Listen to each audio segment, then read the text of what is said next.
Poles అన్ని టీడీపీకి అనుకూలంగా వచ్చిన నేపథ్యంలో మనతో మాట్లాడేందుకు దినేష్ రెడ్డి ఉన్నారు. వారితో మాట్లాడడం. దినేష్ రెడ్డి గారు ఎలా ఉన్నారు? బాగున్నానండి, మీరు ఎలా ఉన్నారు? బాగున్నానండి. దినేష్ రెడ్డి గారు, మొత్తంగా మీకు అనుకూలంగా వచ్చేటువంటి పరిస్థితి, సో ఎలా ఫీల్ అవుతున్నారు?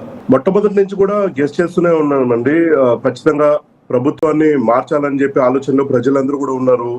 ఒక పక్కన ఎంప్లాయీస్ కానివ్వండి, విద్యార్థులు కానివ్వండి, అలానే ఎస్సీ ఎస్టీ బీసీలు మైనార్టీలు అందరూ కూడా ప్రభుత్వాన్ని మార్చాలి అనే ఆలోచనలో ఉన్నారు. కూటమి ఖచ్చితంగా ఈసారి గవర్నమెంట్ ఫామ్ చేస్తుందనే నమ్మకము ఎలక్షన్ జరిగినప్పుడు, ఎలక్షన్ ముందు కూడా మాకుంది. ఖచ్చితంగా కూటమికి కనీసము 120 పైన సీట్లు రాబోతున్నాయండి.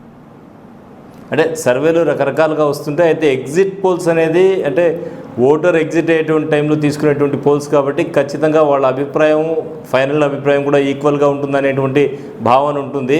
సో మీరు ఎగ్జిట్ పోల్స్ని నమ్ముతారా? ఖచ్చితంగా అండి. బట్ దాంట్లో కూడా మనకి డిఫరెంట్ వేరీడ్ ఒపీనియన్స్ ఒక్కొక్క దగ్గర నుంచి వస్తుంటాయి. బట్ ఖచ్చితంగా మనము మెజారిటీ ఎగ్జిట్ పోల్స్ ఏవైతే వచ్చినాయో దాన్ని మన యావరేజ్ అవుట్ చేస్తే ఖచ్చితంగా రేపు జరగబోయే రిజల్ట్స్ అనేది మనకి క్లియర్ గా కనిపిస్తుంటుంది. అంటే ప్రతి నాయకుడు కూడా తనకంటూ ఒక సర్వే కూడా చేయించుకుంటూ ఉంటారు కదా. సో మీరు ఆ విధంగా తెలుగుదేశం పార్టీ తరఫున సర్వే చేయించుకోవడం జరిగిందా? సో సర్వేలో ఎలాంటి రిజల్ట్ వచ్చాయి?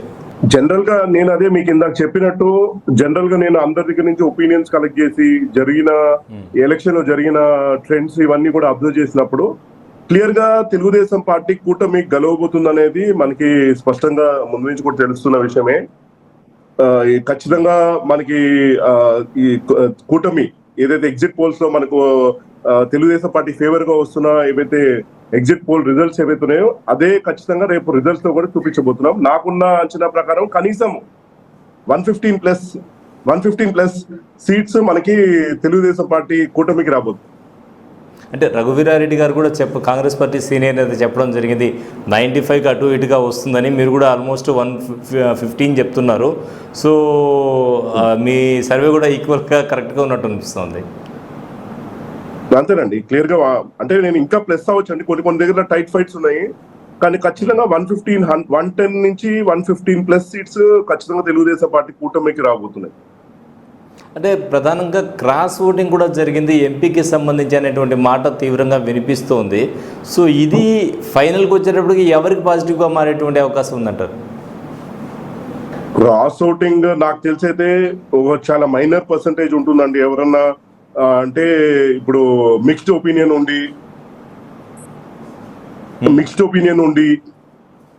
వాళ్ళు కొంతమంది ఉన్న వాళ్ళు మాత్రమే క్రాస్ ఓటింగ్ చేస్తుంటారు. బట్ క్లియర్ గా ఒక మ్యాండేట్ తో ఉండి ఖచ్చితంగా ప్రభుత్వాన్ని మార్చాలి, అలానే ప్రభుత్వం ద్వారా ఎఫెక్ట్ అయిన ఏవైతే కులాలు కానివ్వండి, మతాలు కానివ్వండి ఏవైతే ఉన్నాయో వాళ్ళందరూ కూడా ఖచ్చితంగా తెలుగుదేశం పార్టీ కూటమికి అందరూ కూడా ఉంటారు. క్రాస్ ఓటింగ్ ఎక్కడ కూడా జరుగుండదు.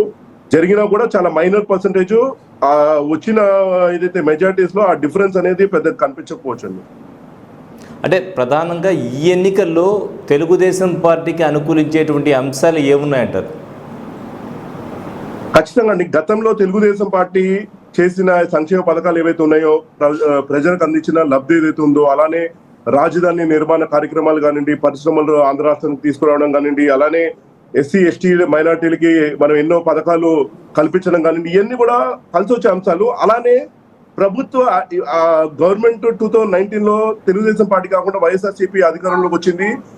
అధికారంలోకి వచ్చిన తర్వాత వాళ్ళు చేసిన చాలా, అంటే అన్ని వర్గాలు అన్ని కులాలని ఇవాళ అనగదొక్కేలాగా ఉన్నారు. అలానే రౌడీయిజం పేటరైపోయింది. అలానే స్వేచ్ఛని హరిస్తున్నారు.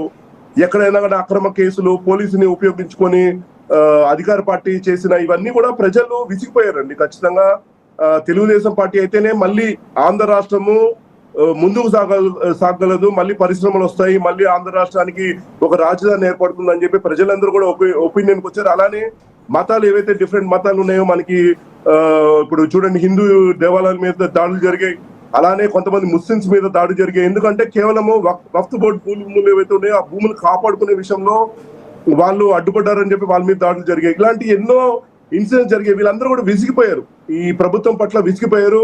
గతంలో తెలుగుదేశం పార్టీ ఉన్నప్పుడే చాలా బాగుంది అని చెప్పి ఫీల్ అయ్యి ఖచ్చితంగా అవన్నీ కూడా రేపు రిజల్ట్స్ లో కనిపించబోతున్నాయి. అదే ఎగ్జిట్ పోల్స్ కూడా మనకు కనిపిస్తున్నాయి. అదేవిధంగా సంక్షేమం అంటూ వైసీపీ ముందుకెళ్ళింది. ప్రతి ఇంటికి 50,000 రూపాయలు సంవత్సరానికి లబ్ధి చేకూరింది అని వాళ్ళు చెప్పుకుంటూ వచ్చారు. సో ఇదంతా మైనస్ అయ్యేటువంటి అవకాశం ఉందా? సంక్షేమం కంటే ప్రజలు అభివృద్ధికే పెద్దపీట వేసేటువంటి అవకాశం ఉందని మీ అభిప్రాయమా? లేదండి, సంక్షేమంతో కూడిన అభివృద్ధి అనేది ఖచ్చితంగా అందించాలి. ప్రతి పార్టీ ఏదన్నా కానీ సంక్షేమ పథకాలు అనేది అందిస్తుంది. కానీ వాళ్ళ జగన్మోహన్ రెడ్డి గారు ఇవేవైతే మనకి అభివృద్ధి పనులన్నీ కూడా పక్కన పెట్టేశారు.